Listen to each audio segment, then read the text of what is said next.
मी सुभाष रामराव चाळक एक सारमी आहे आणि माझी मिसेस अनुराधा चालक या इथं मेडिकवर हॉस्पिटलला ॲडमिट आहे आणि आम्ही आलो त्यावेळेस किशोर मुंडे सर त्यांची ट्रीटमेंट केली। त्यांनी किशोर मुंडे सरांनी फार चांगली ट्रीटमेंट केलेली आहे आणि आम्ही या हॉस्पिटलमध्ये आलो त्यावेळेस इमर्जन्सीमध्ये ॲडमिट केलं।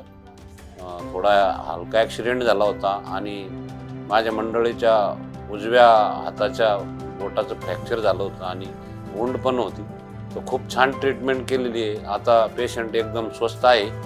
त्यातले त्यात हॉस्पिटलचा जो सिव्हिल स्टाफ तिथं जो पण स्टाफ आहे फार कोऑपरेटिव्ह आहे आणि आम्हाला कुठल्याही प्रकारची खासतोर एक सारमीला या हॉस्पिटलमध्ये कुठल्याच प्रकारचा प्रॉब्लेम येत नाही। पेशंटला जेवणा खाण्याची राहण्याची साफसफाई वगैरे फार उत्तम आहे आणि असं हॉस्पिटल म्हणजे फार गरज आहे हॉस्पिटलची आपल्या भारतामध्ये। धन्यवाद।